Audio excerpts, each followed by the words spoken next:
Hi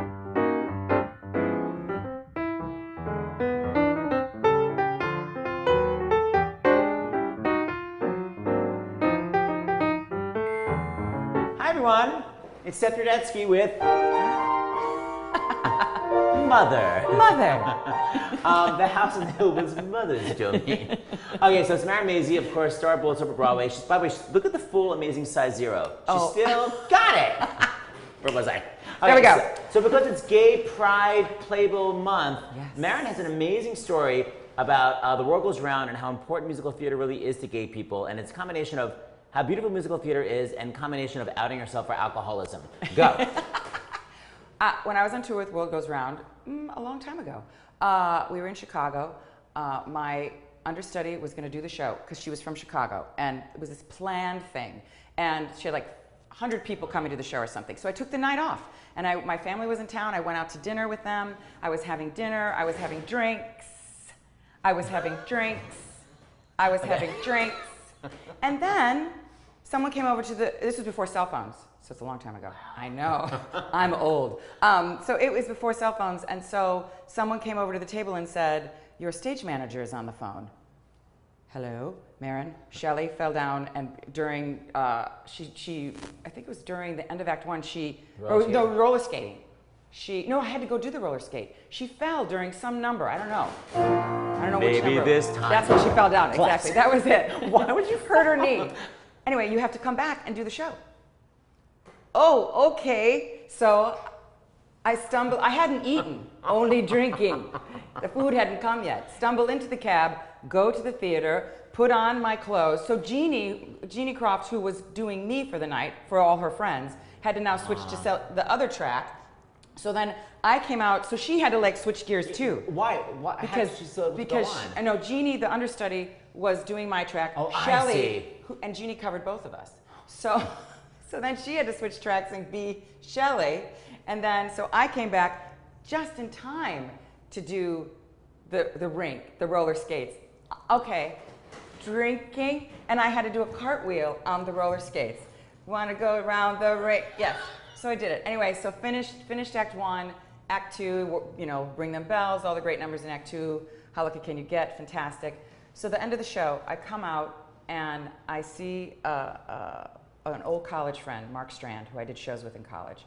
And I haven't seen him since college. And he's crying and he's saying to me, Marin, I came to see the show just because of you, and if you hadn't come back, I would never have seen you. And he was very sick. And he was basically dying. He died very shortly after this. So it was just one of those things. It was so amazing that, I mean, bizarre that poor Shelley had to get hurt, but so amazing that I was able to come back and I was able to see him, and it was really, you know, beautiful. He literally showed up only to see her. It is one of those God things where God was like, you know what, Shelley? Push, because he came to see Marin, and you know, we love you, but he really needs to see her, and I needed to see him. That's sweet. That was great. But by the way, what I also love is the craziness of the theater. Wasn't there like an announcement made or a slip put in? Oh yeah, it was the roles usually performed by Marin Mazzie will now be performed by Marin Mazzie. That was the announcement. Because she had been out. It makes no sense.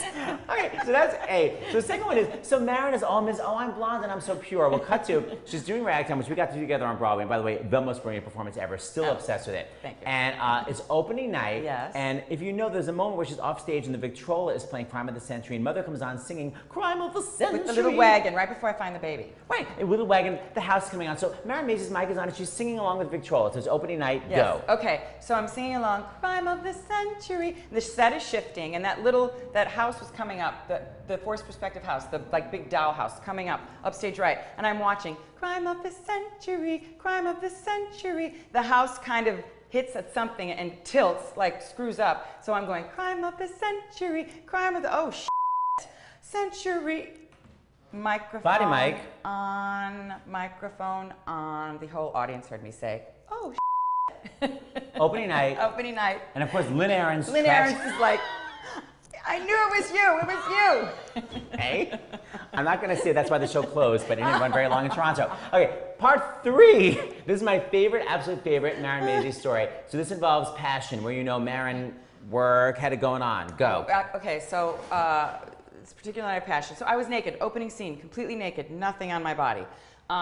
The show opens. Not like a dance belt, like literally nude. Literally nude, except for the wig and the microphone in my head. And Jerry Shea, who played Giorgio, was having some back issues. Now, he did wear a little bit of a G-string. I shouldn't say little, a very large G-string. He was having some back issues, and that particular night, he put some sort of liniment on his back somewhere. And Ben Gay, if you will. Ben Gay. And I don't know if he just didn't wash his hands or something, and because when he put his G-string on, it somehow got on the G-string. So then there I am sitting right on him, having the big orgasm at the top of the show, and you know, we're sitting there. And we also would sort of prep a little bit before the show, so I'd sit on him a little bit before the curtain opened. Okay. Well, being a fluffer. We won't, keep going. Yeah. So anyway, so you know, big cord, all that, it come off, and we're, you know, I'm so happy, I'm afraid I'll die here in your arms. And I start to feel some warmth from a certain part of my body. And I'm like, oh my God, oh. How did I die right here? Did you hear the lyric? Yeah. It's a Sondheim show. Sondheim show. Backstage. So I come off after that number to completely get dressed, like everything. And I'm in the thing, Alice Gilbert, our wardrobe supervisor, Bobby Sue, my dresser, and I'm like,